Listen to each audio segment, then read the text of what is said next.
Welcome back, eSIM Studios YouTube. We're live on this Tuesday, July 14th. Glad you could join us today.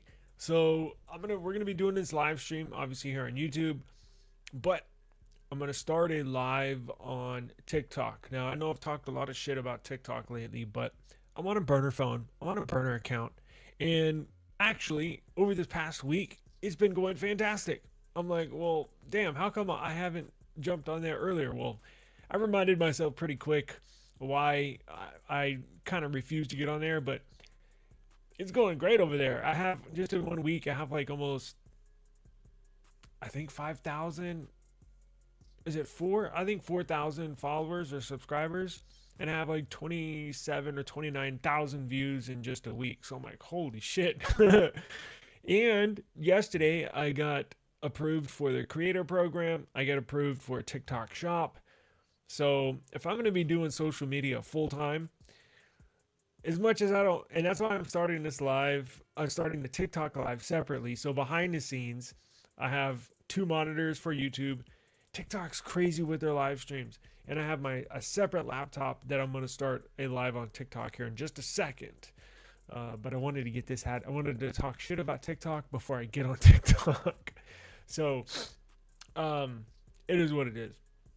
Again, if I'm gonna go, I'm trying to go full time, and we're gonna get into the OnePlus news. We're gonna get into the Z Fold 8 Ultra, no crease. Now apparently there is a crease. I don't know what the hell's going on. We'll figure this out together. But, um, so I'm gonna do this. So in the future, so if I'm gonna move full time to YouTube, or should I say social media, um, I got it. Well, I don't have to, but I'm gonna try to include TikTok.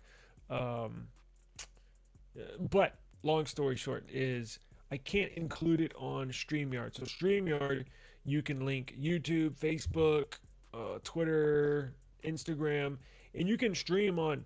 You can do one stream on StreamYard, and it broadcasts that stream out to simultaneously across different platforms except TikTok. Now, I can go behind the scenes and get a stream key, and then I can manually plug that into StreamYard, so I don't have to have two separate computers. In the future, I'm just going to do it on StreamYard, and it'll broadcast it across everything. But on TikTok, you have to have 3 live streams of at least 25 minutes, and it has to be from desktop before they'll release a stream key to you. So I'm gonna have to have this stupid setup here for at least the next 3 streams, and then I can do everything straight from StreamYard. So, and I got 2 separate earbuds in, one for the laptop on TikTok and one for StreamYard and YouTube. Sucks. But it is what it is. And just to let you know, in the future, so if I am going to go full time on being a YouTuber or social media, I'm going to have to set a schedule. Now, I know that's probably, it's a good thing, right? I need to figure out a couple things in my personal life to make that happen. So I think what I'm going to do is I'm going to go here's what I'm going to do. I'm going to live stream on YouTube on a specific time and specific date, just like on a news broadcast, right? Like your 5 o'clock news. So I'm going to try very, very, very hard to make sure I hit I'm just throwing a number or a time out there, like 5 p.m. or what time is it? Yeah, 5 probably be good. We'll see, but right around, it's definitely not going to be in the morning, but I'll try to do mid-afternoon. Just say like a live stream every day at 5 p.m. And if we go 30 minutes, cool. If we go an hour, cool. But I'm going to try to do a specific time every single day. And I think that'll work out best for me and for you, the viewer. And if you miss it, you can always go back and catch the replay. And then I'm just going to upload content, just whenever. But I want to do a specific live stream at a given time. Now on TikTok, it's weird because it does have a big tech community, but again, it doesn't have a tech community, a good live stream, tech based um, content. There's just not.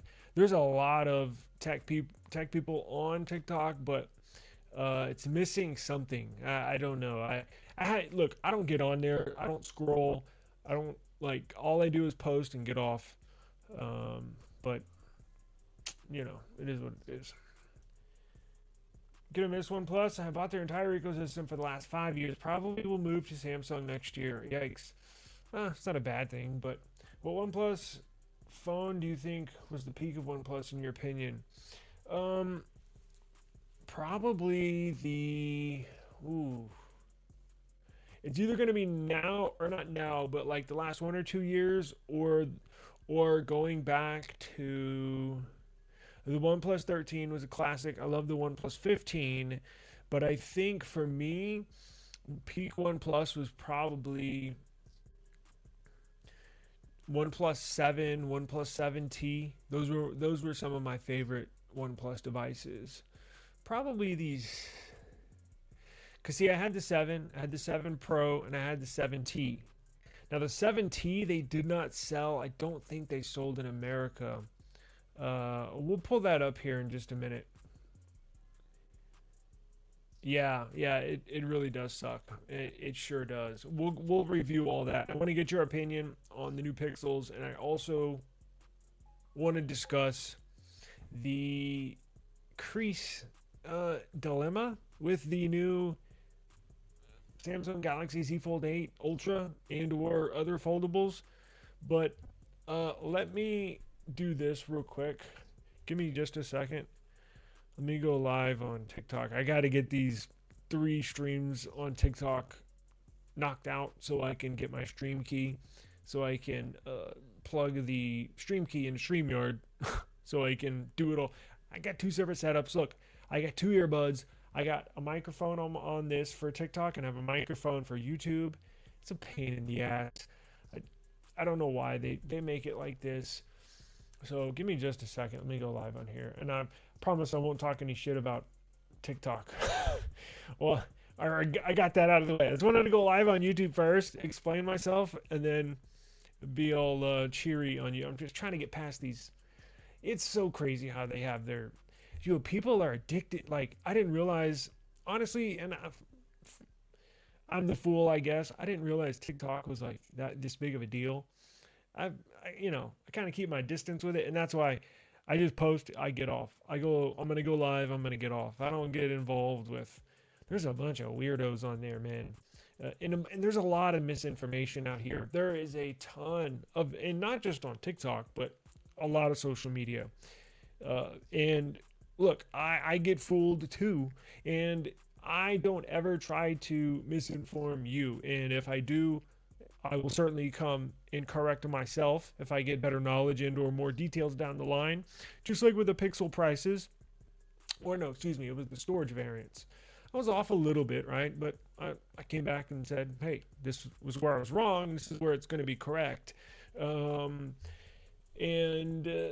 there's a lot of misinformation on, oh God, on social media. My wife was showing me a couple of videos today, and I was just like, oh my God. Like, like, why don't you comment on their videos and tell them they're wrong? She's like, I don't want to, I don't want to do all that. I'm like, well, good thing I'm not, a scroller, because I might say something that I might regret. Not, calling them names or anything, but there's just some people out here that are so convinced that something is so way, and it's just not.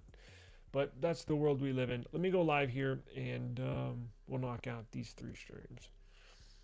Let's see here. And if you are on TikTok, if you do have a burner phone, if you do have a burner account, my link is down below in the video description under the follow section. And again, if I'm going to go full time on first being on social media, transition to social media, I'm going to need to include this regardless if I like it or not, because people can make a ton of money on TikTok. So I'm like, well, shit. Let me see if I can get some of that. So, I don't know how to. Yo, it is difficult. It is crazy how many options. You got to download this, you got to download that just to go live. So let me click live here, and we'll get the show rolling.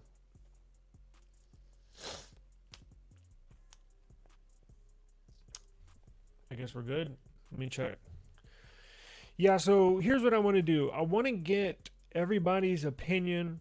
That, this is a great question. What is peak OnePlus for you? That's what I want to know. What is peak OnePlus? Give me like one or two phones in the span of like 1 to 2 years. What's like the best era of OnePlus? So we're gonna discuss the good old days with OnePlus. We're gonna discuss your favorite devices from OnePlus. Maybe it's a tablet, right? Maybe it's some earbuds. Maybe it's a couple of phones. I'm gonna give you mine, and to let you know kind of where this went wrong. I got a ton of comments since this news broke. Now this news is maybe, well, the news that we got this week, I'm saying, is new because if you've been a follower of mine and or subscriber of mine and or viewer of mine, I've been talking about this for months. So this is not really news to us, but some people are just getting word of this, believe it or not. And I have a couple of videos that I posted on YouTube months ago that was kind of foreshadowing these days that we're in right now. And people are like shocked. Oh, I can't believe it, this and that. And there was one comment. I'll see if I can go find it. And I don't think he's American or from America. I think he's in India. He's like, well, how could they do this to us? We're such big fans. And I said, well, they're not doing it to you personally. Like, they're not shitting on you as a user. Like, it's just business. You know what I'm saying? Like, they've been trying. I can guarantee you they've been trying super, super hard behind the scenes to get the ball rolling. It's an incredibly competitive market in such a competitive niche in technology. It's damn near impossible to make a phone company not just survive but thrive. It's so freaking hard. That's why you do have to take your hat off to Nothing for what they've accomplished. Now, they haven't, made a device that I'm really, really in love with. Although I think the Phone 2 was probably my favorite Nothing phone. But they have made strides. They are progressing. They are growing. But they're never going to be what OnePlus once was. You know what I'm saying? It's just not going to be that. So we'll discuss everything. Let me just make sure.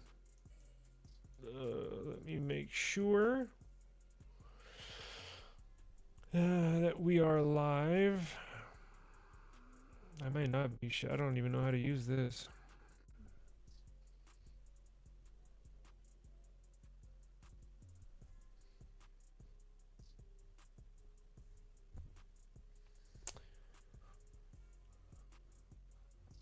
No sound detected.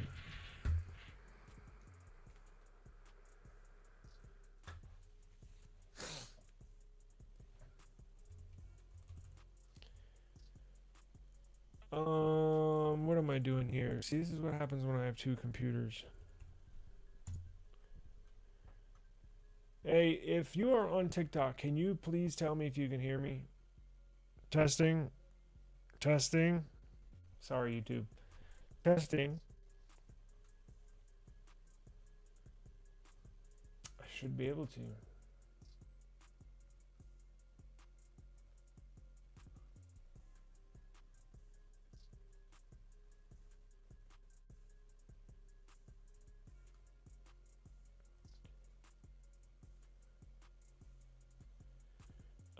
Let's see here.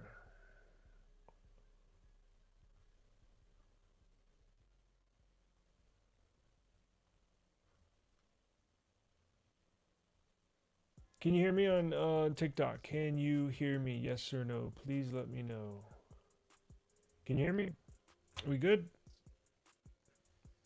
Okay, perfect. Thank you. Appreciate it. So, just to let everybody know on TikTok, YouTube, give me a second to explain everybody. So what I'm doing, I'm new to TikTok, right? Content creator on YouTube. Gonna include TikTok. However, to include TikTok on my StreamYard, which is what I use to broadcast one stream to broadcast to many different platforms.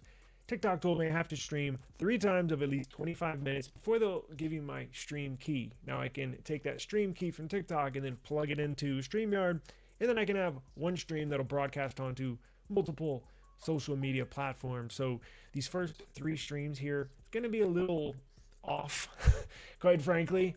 But here in a week or so, we'll have everything. It'll look nice. Ordered brand new 4K cameras, so everything's gonna look much nicer, sound better, have graphics. Because I really can't pull many graphics up, screen share and stuff like that. Anyways, okay.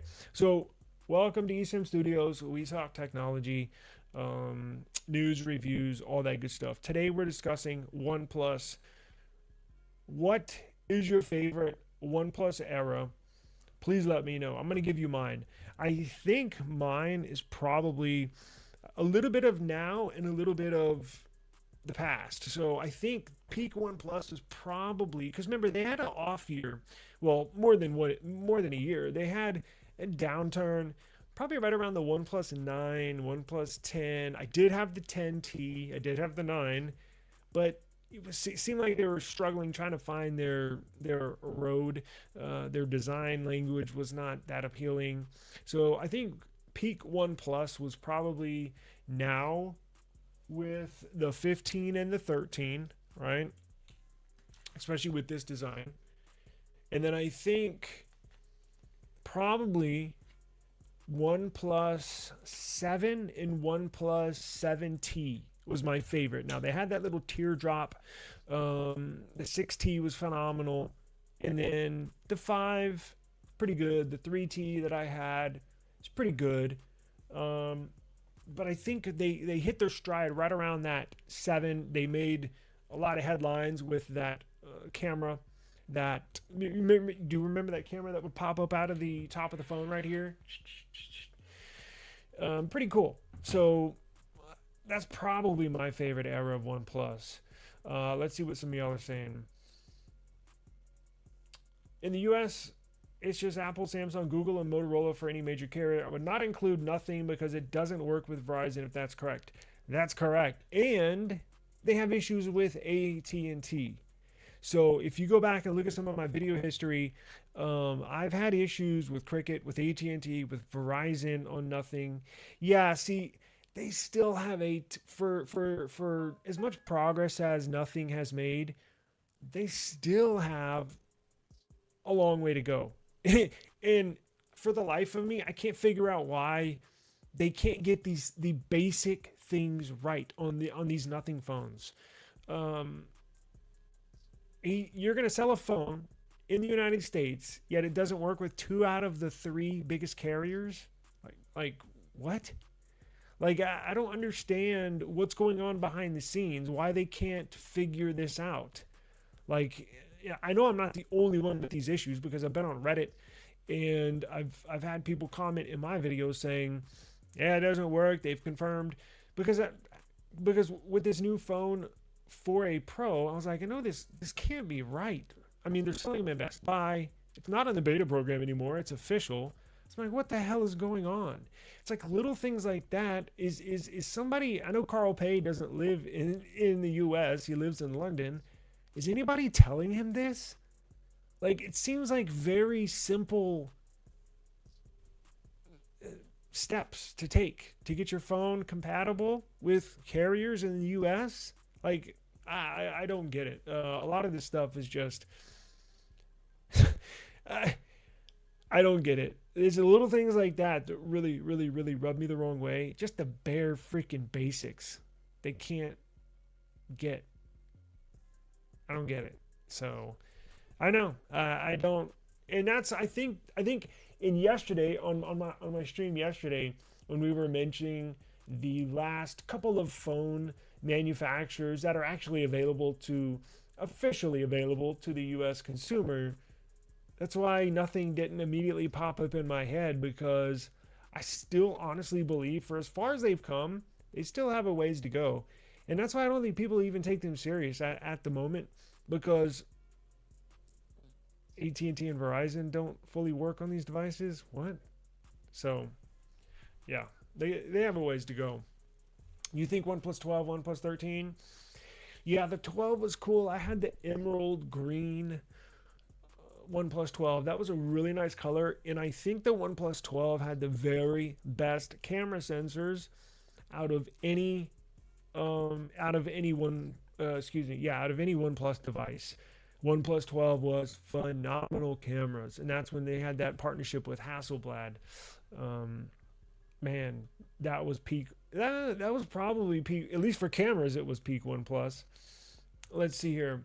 I might have to start thinking about importing phones now that there's even less options.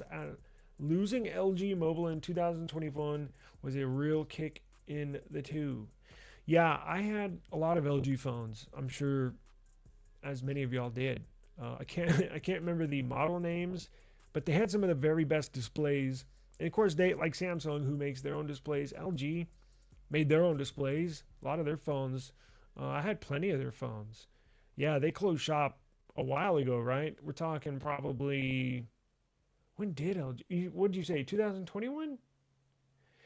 Why does it seem like they left way before that? Huh. Let's see. I mean, I really like the OnePlus 12 because it had the best camera instead of video output that had 50 wireless charging and 100-watt charging. You could emulate GTA. Interesting.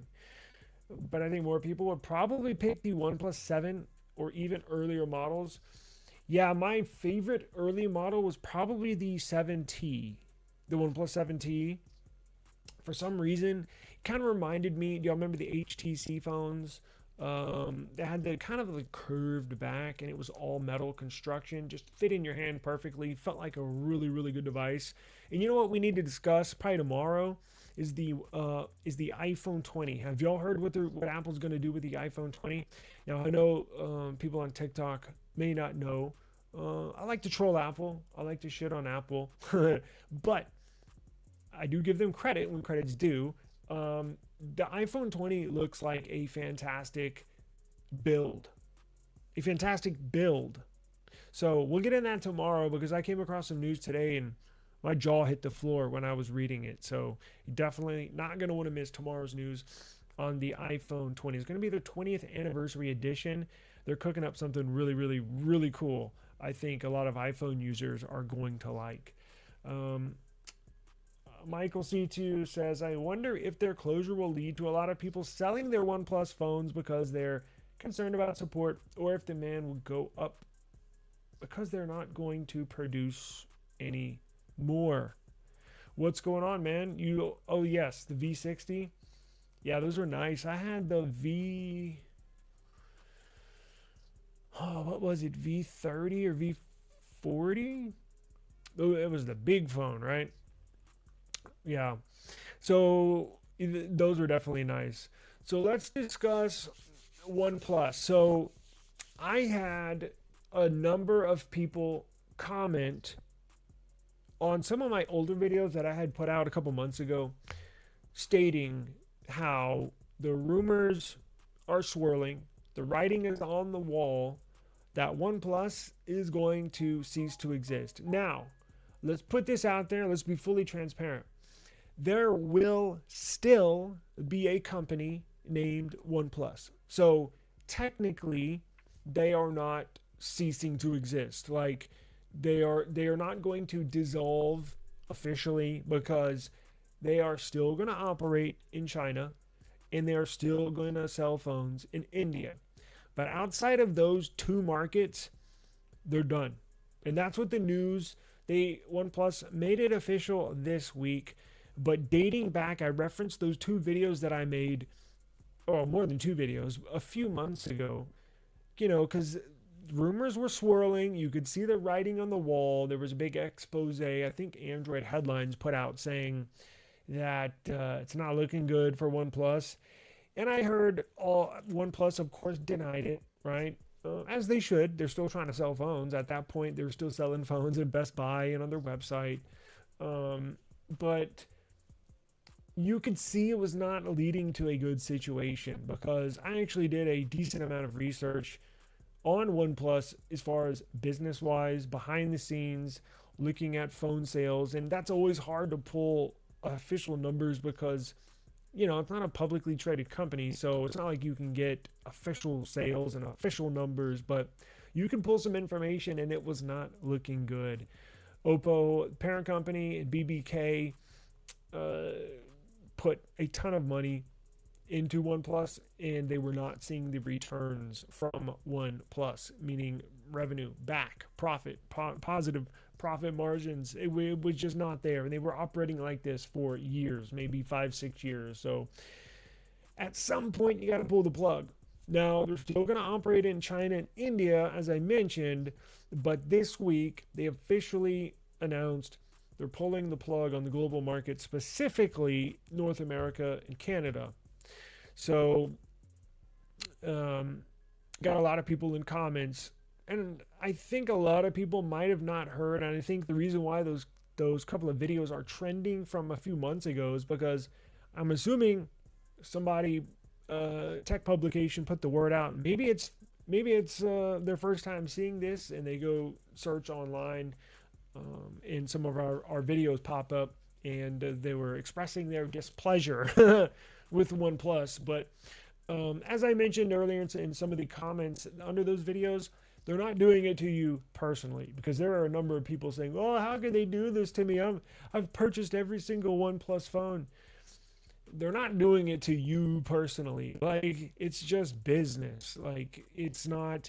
Trust me, if they could sell phones to you for the next 10 years, they would do it. They would love to sell you phones. But at some point, if you're operating at a loss for the last 6 years, they're going to pull the plug at some point. So it's not I guess you can blame OnePlus, but as I mentioned earlier, this market is incredibly competitive. It's dominated by essentially a couple of manufacturers, and then everybody else is left for scraps when it comes to sales, right? Apple, Samsung, and then everybody else. Now we'll get into Pixel here in a minute. Their market share has slowly been creeping up, but we'll have to see how it's going to look after these Pixel 11 series comes out. I think so. Coming up for OnePlus, you're still going to get the OnePlus 16. It looks like a pretty cool device. Now, I personally don't think it's going to be worth it. It's just going to be a China-only model. And here's the kicker, because in previous years, you could buy a OnePlus 15 China version, and then like companies like Giztop would essentially flash the global ROM onto that phone, making it compatible with users outside of China. But here's the little catch, is that with the OnePlus 16 that they're going to launch in China only, there's no global ROM to flash on this phone. You see what I'm saying? There's not going to be a conversion that makes it easier for global users to use this phone. It's going to be China only. So you're going to get an operating system that's in Mandarin. Now, you can set the system settings to English, but it's still not the same. I got a OnePlus 13 China model, and I was going to convert it to the global ROM myself, so I didn't have Giztop or anybody do it for me. So I got the OnePlus 13 China model. You can change these settings to English, but it only changes about 70, 75%, maybe 80% at the most to English, meaning there's still 20, 25, 30% of the operating system and or apps that are in Mandarin. So it doesn't make for the very best experience. And it's kind of weird because China, they have all these kind of separate rules as far as what they'll allow onto their devices. So they have like a separate app store. They have separate social media. They have separate all sorts of stuff. So when you get the phone, you're like, what the hell is this? Now you can put the Play Store on there, and I think it has a special version of the Play Store. But you can obviously download and flash the American Play Store, but it's just not the same. And that's what I'm saying. Sure, you could probably buy OnePlus 16 if you want one, but it's not going to be the very best user experience. So, um, you know, it is what it is. Now, here's the thing. I don't know if they're going to be selling that OnePlus 16 in India. And I have not heard anything in regard to the R series. You know, the OnePlus 15R. It's like the watered down version of the flagship device, a couple $100 less. Very popular device. But I haven't gotten any word on that, and I don't know if they're going to sell that OnePlus 16R in India, or are they just going to have India as their, or are they just going to sell budget and mid-range phones in India, and then sell budget, mid-range, and flagship in China? We have no idea. I'm not even sure they know, to be completely honest with you. Now, they are going to convert the operating system to Color OS, right? Which I know some current OnePlus users, I think most are okay with this. I know I've heard some people that are not okay with it, but you know, still on OnePlus 12, going to run it into the ground. Think I'll go Pixel after that. Really? Yes, because the sale in India, they have oxygen. Got you. You buy in India. Yeah, I know. India's got a lot of good smartphones. I'm using it as a webcam. My Motorola got it in India, right? I'm using it as a webcam. It's probably why it doesn't look as good, right? It's not a traditional webcam. But I got a 4K webcam on the way, so don't worry about that. But yeah, I've purchased a few phones in India. We just don't know how this is going to play out. Time will tell. But the big news today, OnePlus has officially announced they're going to be no more in the global market. So the parent company, Oppo, is going to be taking that spot. Now, for everybody in the United States, we don't know what this is going to, what this is going to look like. Is Oppo going to open up sales to the US? Here's what I think is going to happen. I don't think they are until this current administration is out of office. You see what I'm saying? So, and you can read into that as much as you want, but that's just my opinion. I think that's the reason why they have not. And look, they might not at all. To be honest with you, they just might not. They've survived essentially without the U.S. market, which is pretty incredible. But there's some tariff things. There's some, Oppo is a China company. Now I know what everybody says. They make some fantastic smartphones. If you've never used a Chinese device, an Android phone, because I'm sure there's a ton of iPhone people here on TikTok that are watching me. These Chinese Android phones are freaking incredible. Incredible. Insane. And us US users, we're blind to it because for the most part, they're just non-existent here.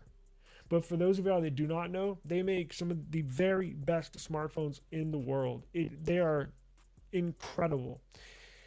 So they're surviving without the US market.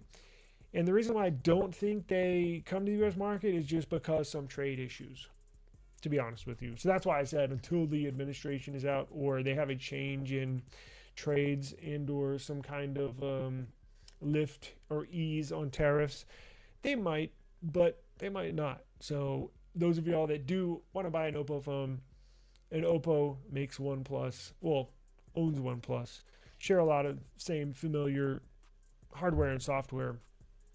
We'll just have to wait and see. Time's going to tell. I have no clue where this is going to go. You've got a OnePlus 13R, and I'm in the UK. Will I get updates in the future? Yes, you will. So I'm glad you brought that up so we can knock that question out of the way. So here's what OnePlus is going to do.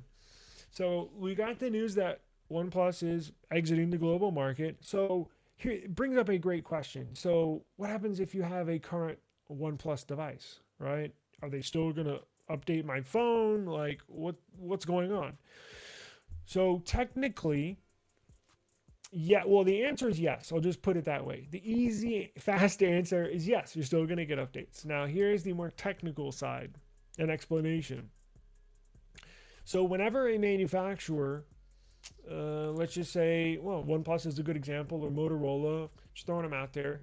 Whenever they launch a phone and they want to put Android as the operating system, if you've ever used Android, turned on or restarted your Android phone lately, at the very bottom on the boot screen, on the splash screen, when you start it up, the boot animation, it'll say powered by Android, right? And to officially have the Google Play Store on that device, you have to sign a contract with Google for their terms and services for that Play Store certification on that device.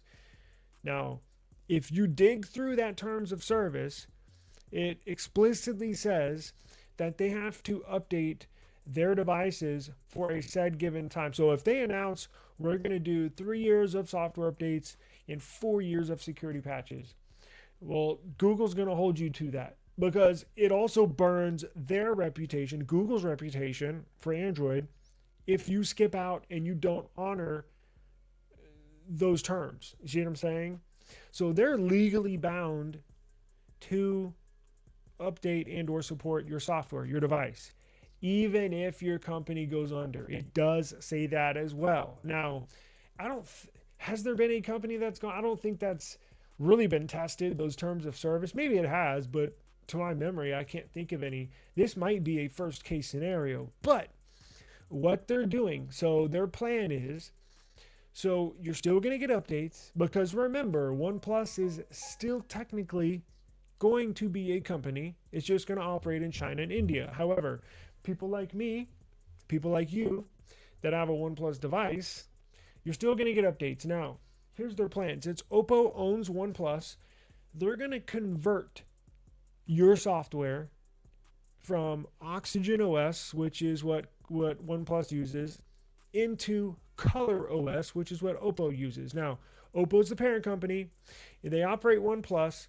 Color OS with Oppo and Oxygen OS with OnePlus, they're essentially carbon copies. The code is very, very similar. In fact, if you had a Color OS device and a Oxygen OS device, if you're flying around in the operating system and the settings, doing this and this app and doing that and that app and in that app on a different another phone, you forget sometimes if you're using Oxygen OS or Color OS. It's that similar. The code is almost identical. So what they're going to do is they're going to encompass, Oppo is going to convert the current OnePlus devices on Oxygen OS. They're going to convert everyone to Color OS. And then it makes it easier for Oppo and their developers to fully encompass all the remaining OnePlus devices and then get them on the same update cycle, update schedule. They don't have to have two separate teams of developers. They don't have to pay a whole nother team of Oxygen OS developers. They can just, it's much easier when you have one source code as far as Color OS is concerned than having two. Even though they're similar, it's just way easier just to have everybody on Color OS. It just is. So that's their plan. Now, when they're going to do that, I have no clue.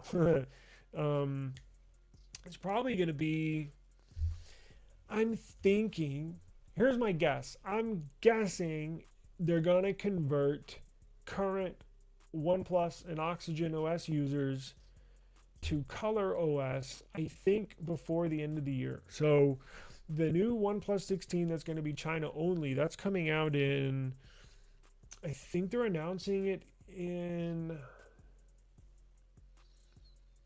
October, and then they're going to launch it in November. And then I think that December, right around before the new year, I think they're going to convert not all, but a large majority of Oxygen OS users that are OnePlus to Color OS. That's what I think is going to happen, because they have not made any statements when it comes to the conversion. So current OnePlus users, don't rush to sell your phone. They're not going to just drop OnePlus support, right? They're still going to support your device, your phone, and they're going to be held to support your device for whatever device you have in whatever update schedule that said device came with when you purchased it or when it was launched brand new. Um, because a lot of people still have many years of updates to go, like the OnePlus 15. What does it have? 6 years of updates, I think. 5 years of OS, 6 years of security, I believe. So we still have a long ways to go. But I fully expect them to support these devices for sure. Let's see. Basically, Chinese phones are number one in innovation. Um, yeah, I would not argue that point. LG Mobile closed in 2021. Damn. Yo, that seems like they closed shop a long time ago. That would, I mean, I guess it was what 5 years ago. It's still, hmm. But it was a minimum variable. You know, the updates were quite minimal. For what device? For OnePlus, I get updates monthly on mine. Thanks for clarifying. It's a mess here. I've heard that OnePlus aren't honoring warranty. They are instead giving €100 vouchers, but the online store is empty. So when it comes to that, if you're warranty, so I've heard Oppo is going to be covering warranty. So here's what I would do. And you said you're in India, correct? Or no, is it Europe or India? I can't remember. Anyways, here's what I would do. If you have a warranty concern, it's probably going to be handled by Oppo. So I know you can probably get, it says, euros. You're obviously in Europe, right? They're instead giving €100 vouchers, but the online store is empty. Yeah, and here's what they're doing. So I heard in Europe, if you go on the OnePlus website, they're actually sending potential customers of OnePlus devices in Europe. They're rerouting those. So when you click on an item, it's actually on the OnePlus website. It's actually taking you to an Oppo product, a similar Oppo product. So I'm assuming they're going to be handling warranty claims. It's got to be a headache. It has to be an enormous headache for them to dissolve a global company and confine it to one or two regions of the world. But what I would do is probably, and you know what, I might do this for you on the next live stream. When I get done with this, I'm going to look into that for you and see about potential warranty issues. If you do need warranty, or if you get a green line on your screen, which happens sometimes, who do you go to? Who do you get it replaced with? There's got to be a contact and or some kind of online center that consumers can reach out to when it comes to that type of thing. So join me on the next live stream and or the next live stream. I'm gonna look into this here when this is done. Let me write this down so I don't forget, because if I don't write it down, I'm gonna forget. Let's see.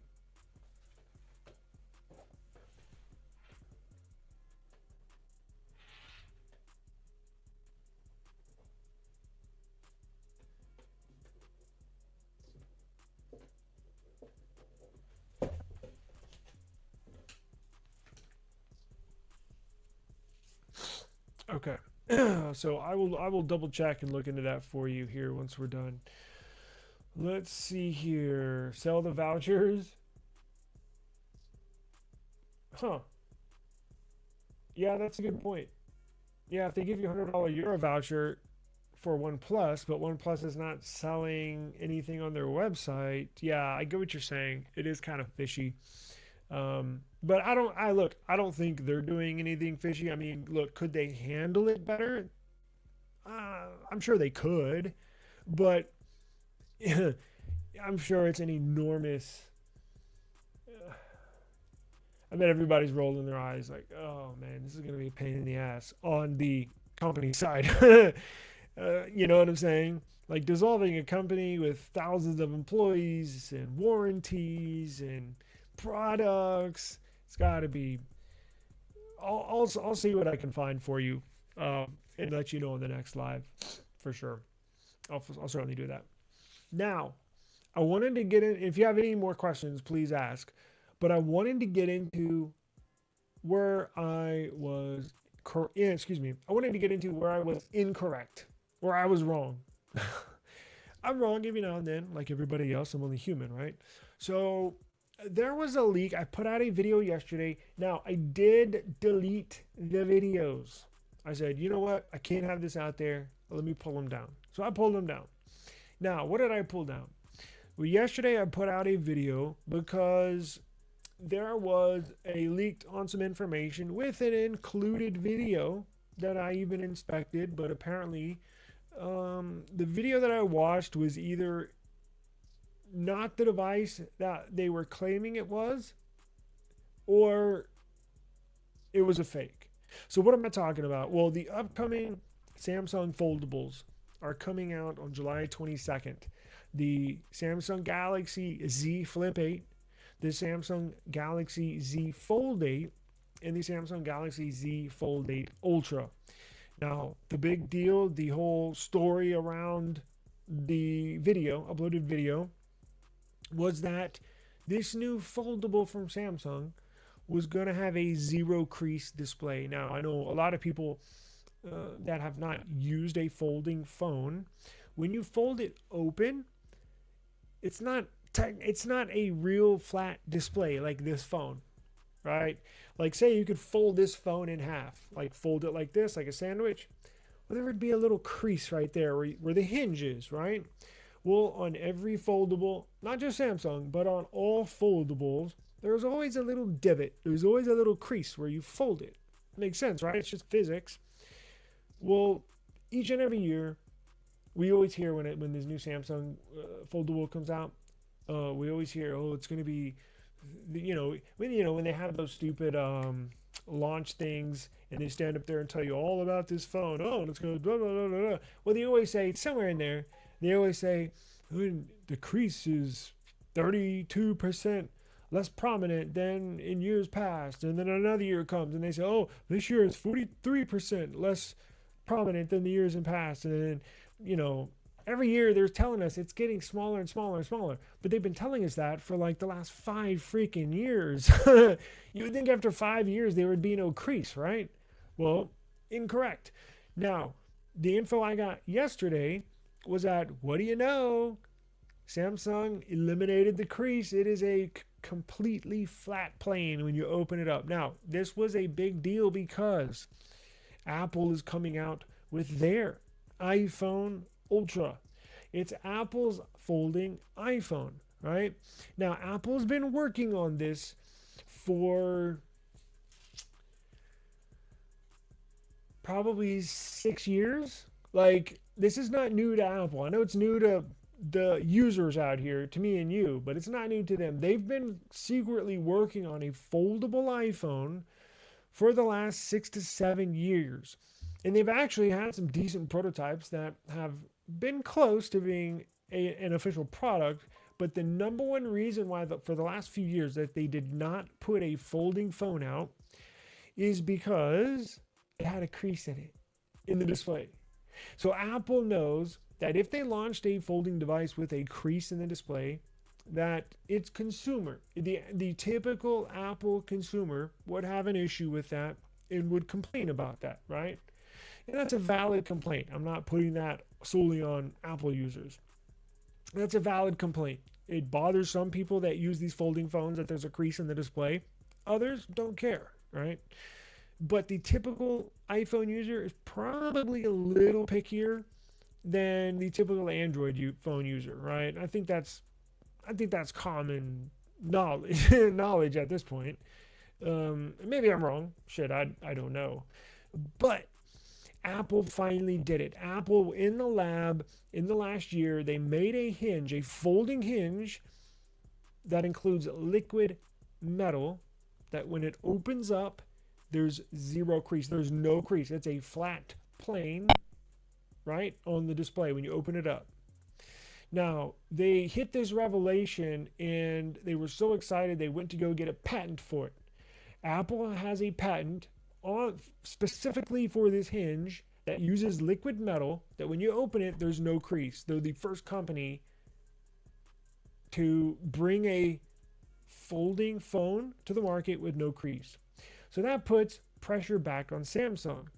Samsung executives probably shaking in their boots, probably pissing in their pants, right? But they can't have Apple with their first folding device come to market with zero crease. And Samsung, this will be their 8th year that they've had a folding phone, and every single year has a crease. So it takes me back to my original story. When I heard this leak yesterday, holy crap, Samsung's going to beat Apple to the market with a zero crease display on a folding phone. And there was video evidence. So I put that out. Holy crap, this is a big deal, blah, blah, blah, blah, blah. Well, today we find out the number one leaker for ICE Universe for Samsung products. He's rock solid. If he said something is true or not true, he's right. Essentially 99% of the time.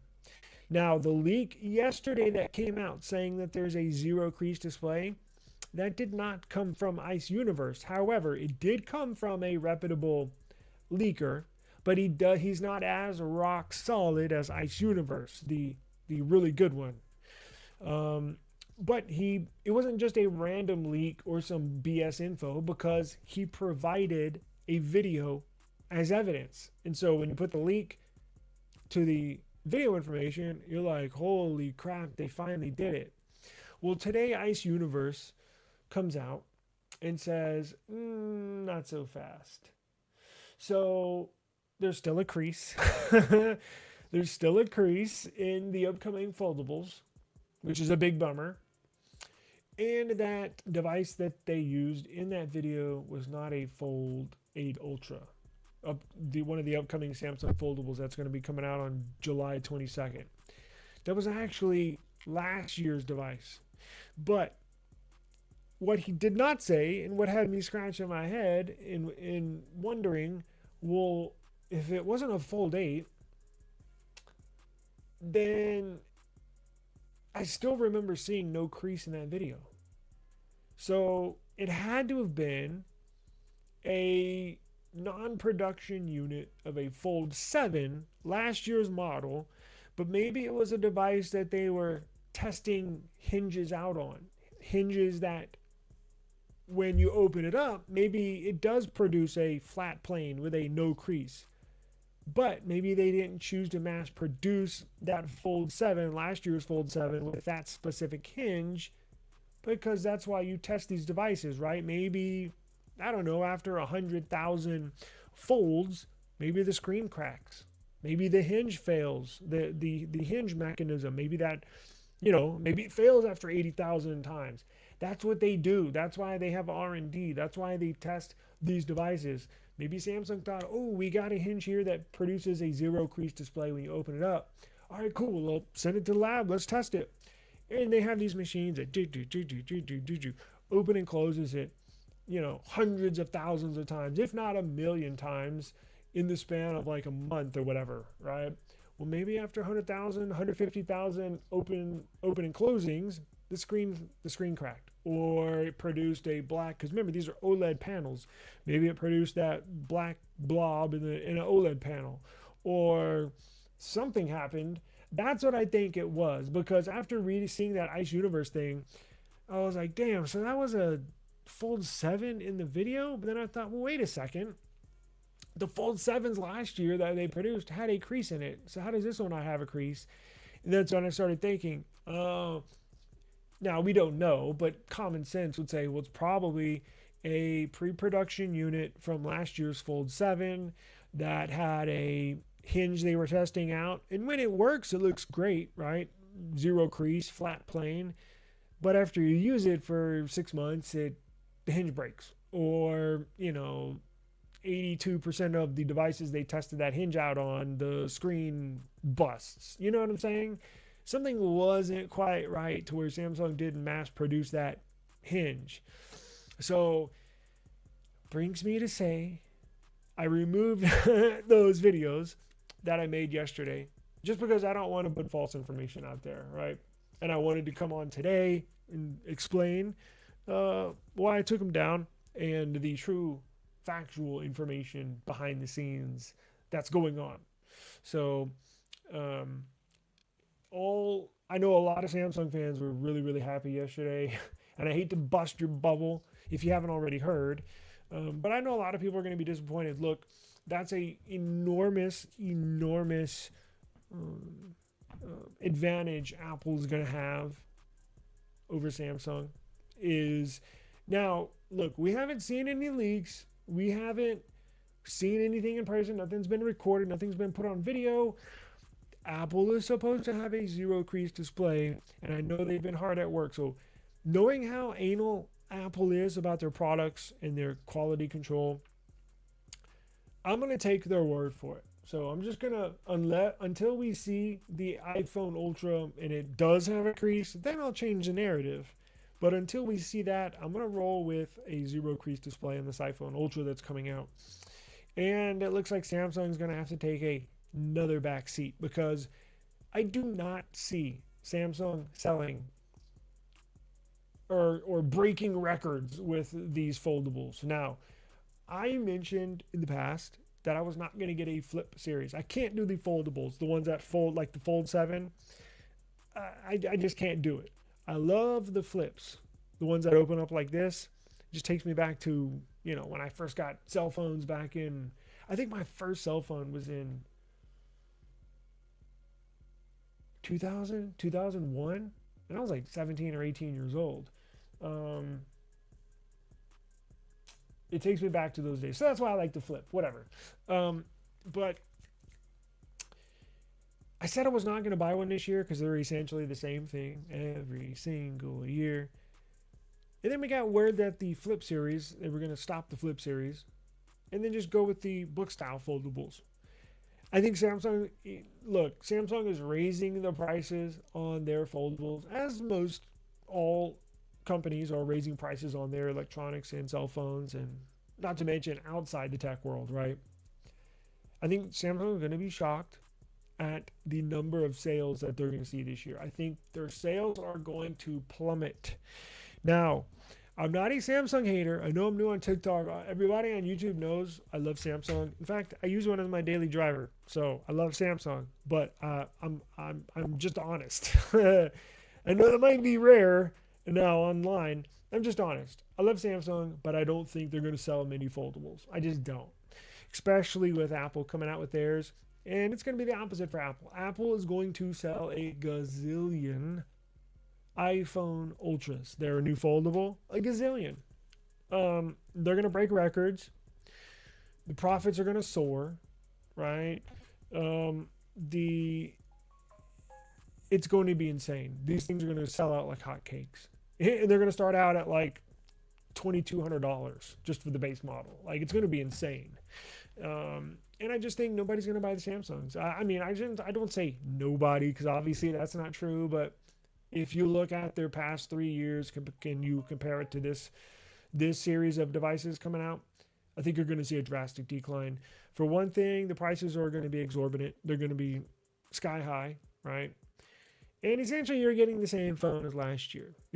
Now, they do have a new passport-style foldable that's coming out to compete. It's going to look similar to like the iPhone Ultra as far as dimensions, but I think that'll be, out of all the 3 foldables for Samsung, I think that's the one that's going to do the best.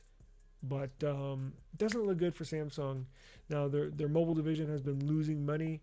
I think it's their first quarterly loss, or it was a fiscal year loss their mobile division has had, as far as they've made less money compared to any other year. So we'll see. I don't know. The iPhone Ultra is going to be coming out here in September. The Samsung foldables are going to be coming out on July 22nd. Now, if you're interested in getting one, and look, I think I'm going to get one too. I'm not a foldable, but I think I'm going to get the flip, and only because apparently it's going to be the last year they're making these. So I think I'm just going to grab one because I love that phone. But if you are interested in getting a Samsung foldable, they're also releasing new watches, new wearables, and I heard a tablet is on the way as well, like the Samsung Galaxy Tab S12 series. stick around, subscribe to the eSIM Studios channel. We're going to cover this extensively. Hell, I think I'm probably going to go live when they do their Unpacked event, just so we can finalize specs, we can finalize the price, we can finalize. If you're new to the channel, I love to go online to see what trade-in deals, to see what the very best deal you can get on a Flip 8, right, or a Fold 8. We'll see the best trade-in deals. We'll look at the carriers. We'll look at see how much Samsung's giving you for last year's Fold 7, Flip 7, and see the best carrier deals as well. So we're going to cover that extensively. We're also going to cover the iPhone launch as well. I'm not a big iPhone fan, but I still have one. So you're going to go back to you're going to get a Watch Ultra 2. So news on that. I'm not sure if you saw they're moving back to Qualcomm. Thank God. Because in previous years, Samsung has used their own Exynos chips in the wearables. So if you got a Samsung Watch, 8, I think it's on Series 8, Series 7, maybe you got the Samsung Watch Ultra.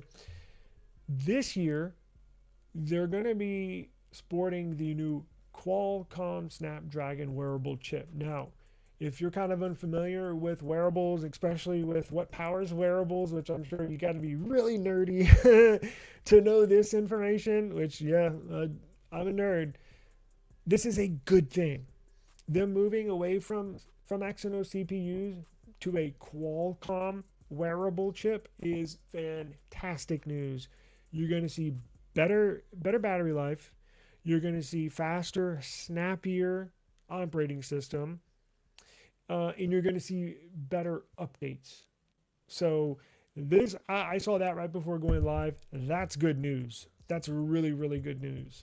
So they're getting bigger batteries, and they're getting better processors and more memory as well. I think they're getting bumped up to what is it?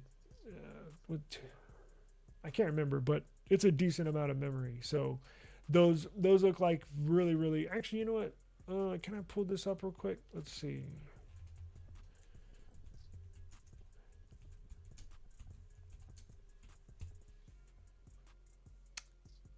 Oh, son of a bitch.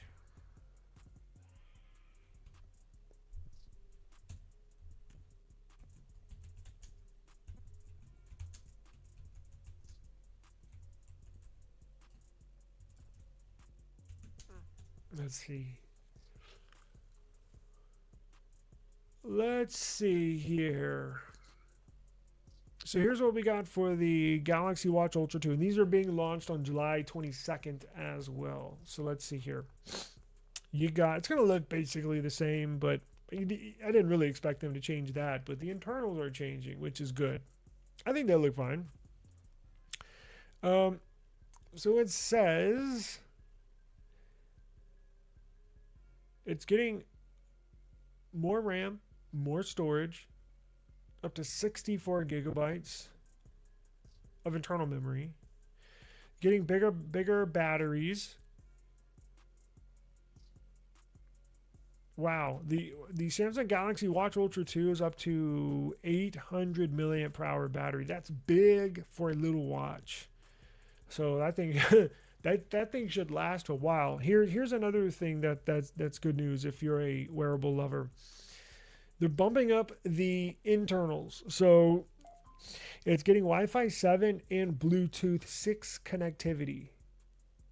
I'm going to repeat that. Wi-Fi 7 and Bluetooth 6.0 connectivity. That is music to my ears. That is fantastic. Because maybe you don't have a Wi-Fi 7 router at home.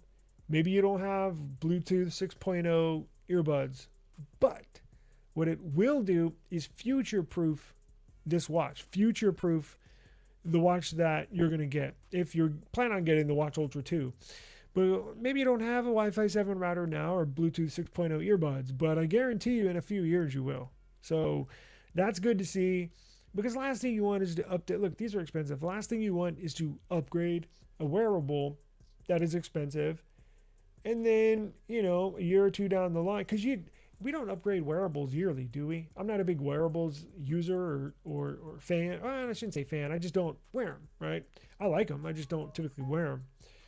Last thing you want to do is spend $700 on a wearable and then have to upgrade the very next year, because I think phones are, at least for me, I upgrade every year with the phone. But I think laptops, wearables, tablets, you don't need to upgrade every year like a phone, right? So future proofing the very next wearable is key, is very, very good, which means you can hang on to it for the next few years and not have to worry about upgrading it. So, here's the name. So they're getting rid of the Samsung Exynos W1000 CPU in favor for the Qualcomm Snapdragon Wear Elite SW6100. That is good news. That is a brand new cutting edge technology wearable CPU. It's built on a 2 or 3 nanometer node.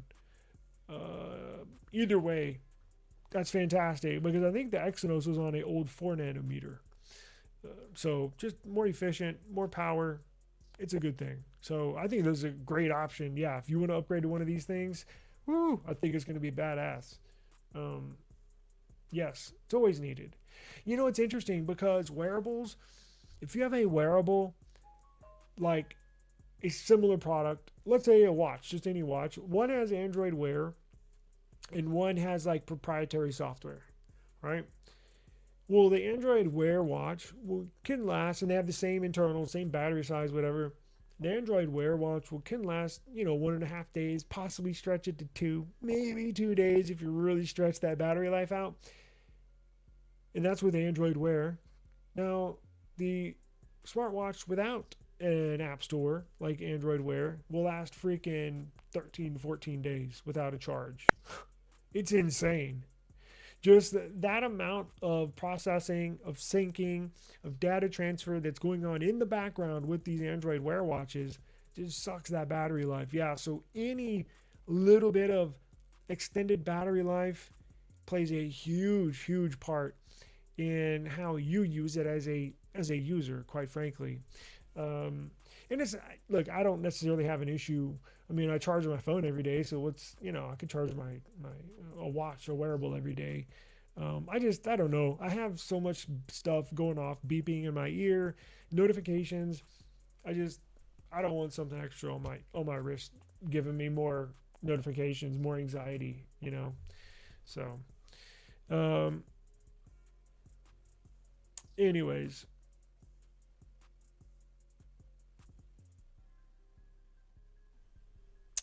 Let's see here. Damn it.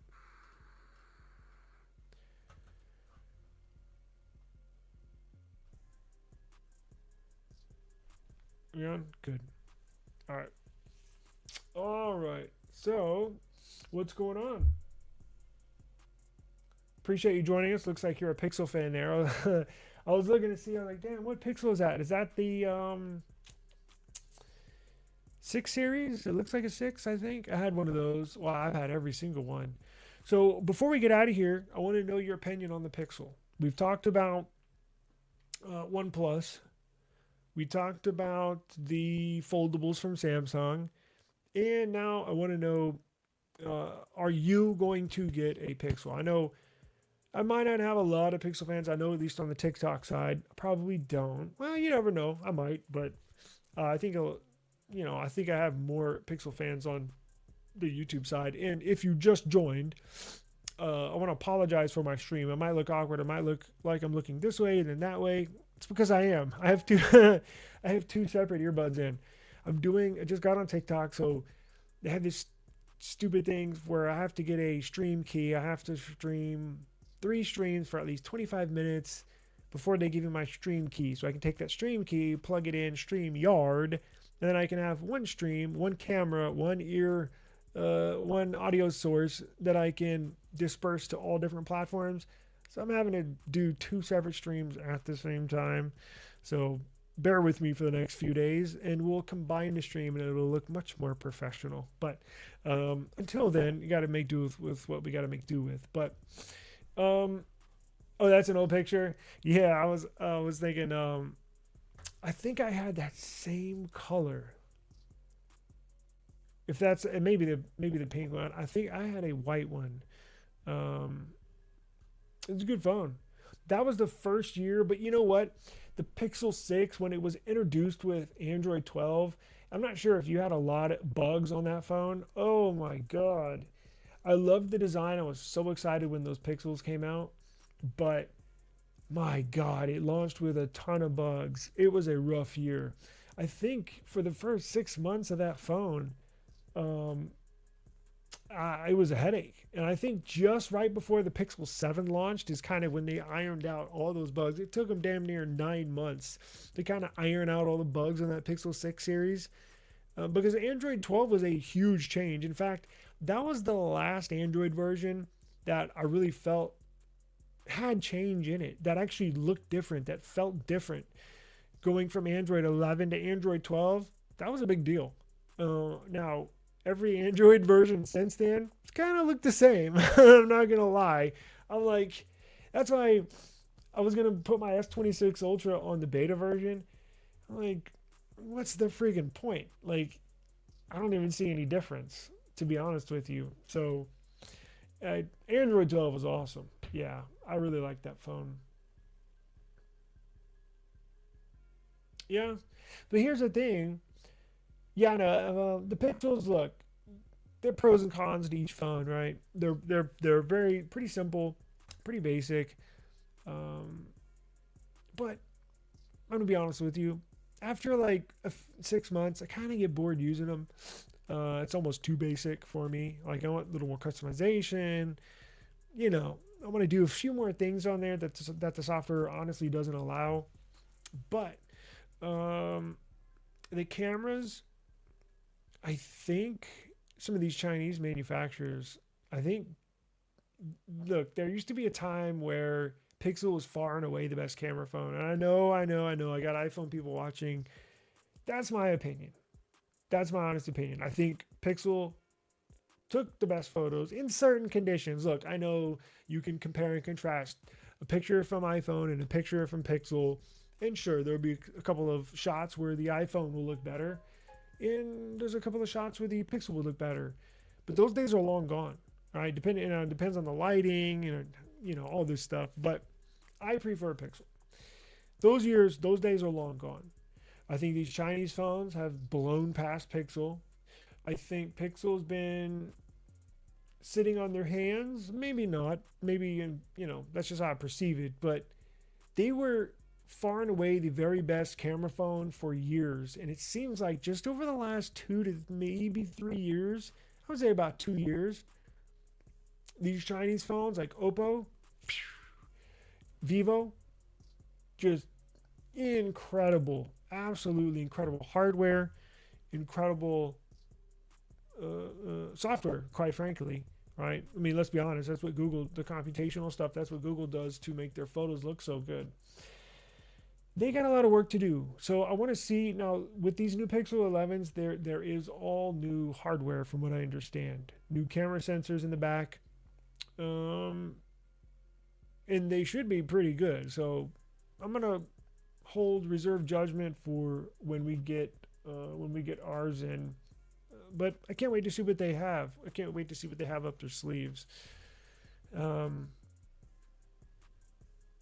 yeah, software updates, and that's one thing that always, I think, Pixel users. That's one thing that the software updates is what it's right there at the top of the list. What people use Pixels software updates are right up there. And look, remember, as of a few years ago, they were at the very top of the game when it comes to software updates. And now you have Samsung sometimes beating Google to the punch, releasing a monthly security patch faster a few days earlier than what Google does. So people have caught up to Google with the cameras. Companies have caught up to Google. I'm talking about Android, to Pixel when it comes to updates. So Pixel is they're in a really, man, it's it's stiff competition. It is very, very stiff competition. Um, but we'll have to wait and see. We're getting price hikes just like with everything else across the board, which sucks. Price hikes, and on the base models, you're getting less storage, which sucks too. But the colors. I've always had an issue with Google with Pixel in these colors. I feel like each and every year they miss on the colors. Now, I always settle because I've purchased every single Pixel ever produced and dating back to Nexus. So I've settled on one of the colors, but it's not a real happy pick. Like I'll just settle for white this year, or damn, I'll just get a black this year, or the obsidian, whatever stupid name they give the color black. Or like this year hibiscus. I'm like, what color is that? What is hibiscus? It's the dumbest thing ever. And the other issue that somebody pointed out a little while ago, or earlier today, they always put the one color that I do like from the Pixel lineup, they always put on the base model. And I'm like, they always put on the base model. So they never have, it seems like they have these really, really bland colors for the Pro, the Pro XL, especially the Pro Fold. Just kind of bland, boring colors. And then they have the bold colors on the base model. Huh? Like I don't understand why they can't give the Pro, because I'm not buying the base model. Screw the base model. It sucks. I'm not getting a base model. I want a Pro or Pro XL. That's just how I roll. And I want to see them put the good colors on the Pro and the Pro XL. And I keep on saying this every single year. I don't know why I expect anything different.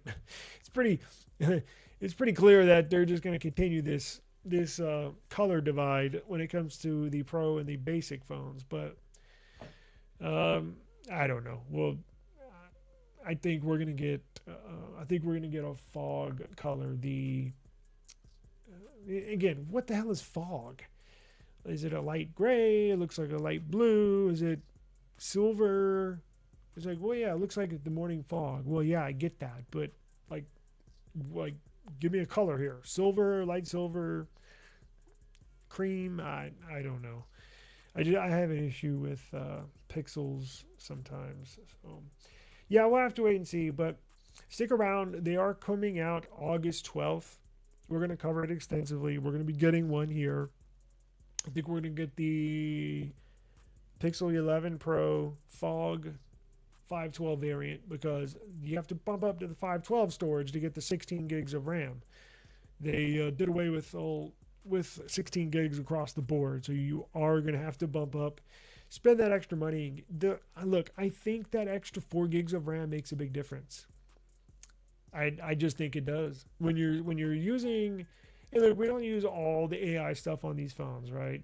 For the most part, it's overblown. The whole AI thing is pretty stupid when it comes to phones. Like my S26 Ultra, I use 1 or 2 AI things, and that's it, right? But I think when it comes to the usability of your device, when it comes to how many apps you have open, when it comes to filming, taking pictures, just that extra 4 gigs of RAM makes a difference. And you have to remember, on Pixel, there's no RAM expansion. So it's not like on the S26 Ultra. I know you're going to say, well, yeah, but your S26 Ultra only has 12 gigs of RAM. True. But you can expand. Sorry, my phone's blown up. The RAM expansion, you can expand that RAM on Samsung phones, on OnePlus phones, on Motorola phones. If your phone only comes with 12 gigs of RAM, you can allocate 4, 6, 8, 12 gigs of memory and move that over to RAM. So you could have a 12 gig of RAM S26 Ultra, but I can also add another 12 gigs from the storage into the RAM. So 24 gigs of RAM technically in here, right? Pixel, they don't do that. So you are literally stuck with 12 gigs of RAM. There's no RAM expansion. And it sucks, quite honestly. That's why you don't ever hear me complain about the RAM on here or the OnePlus phone, right? I think it comes with 16 gigs of RAM, and I think you can expand it another, another 16? What is it, 16? Well, I guess let's find out. So you can essentially have almost 30 gigs of RAM in this phone. Like, it's insane. It's 12. 28 gigs of RAM? Are you kidding me? I don't know why Google does this. Who knows? I think it's because they've traditionally always used older UFS storage. And UFS storage typically, well, not typically, it does have to do with how fast data transfers inside of your phone. So if you have old UFS storage, when you're using RAM expansion, boy, it's sending data back and forth super, super fast, right?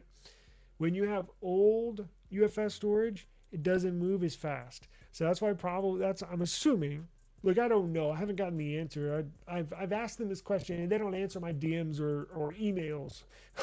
I've tried to get them on the channel for an interview and they just ghost me, but whatever. That storage just doesn't move back and forth as fast, and that's why I think Google hasn't done that. I would like to see them use that in the future, but I don't think we're gonna see that on this Pixel 11 series. I just don't.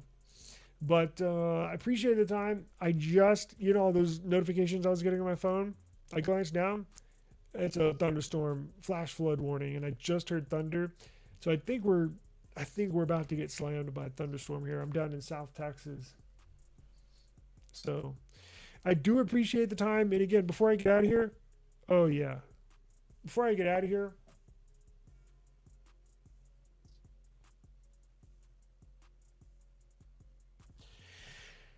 I want to appreciate you for stopping by. And for those of y'all on TikTok, bear with me.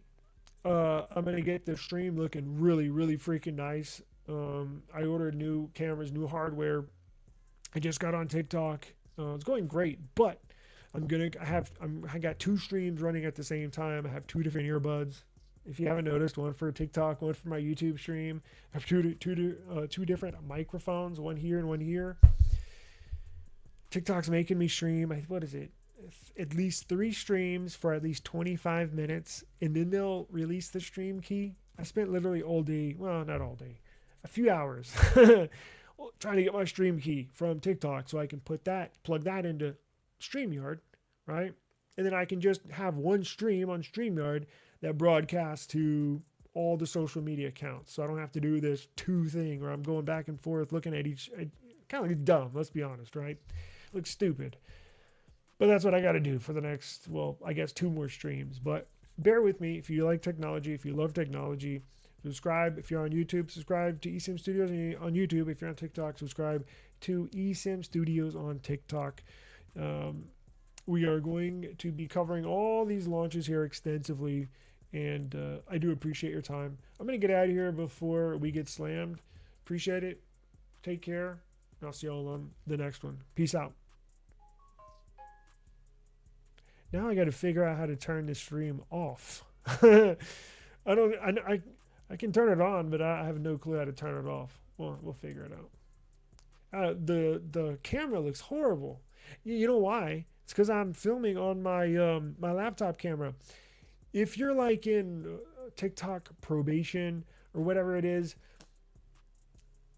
I can't choose an external camera for my video source. It's only letting me use my laptop camera. That's how much the video feed blows. Everybody knows how bad on-device cameras are on these laptops. Yeah. All right. Well, let me get out of here. I appreciate the time. YouTube, I'll see y'all tomorrow. Yeah. Woo. I just need my space right now. Fresh off the G5 jet, I'm on my way to a brand new kit.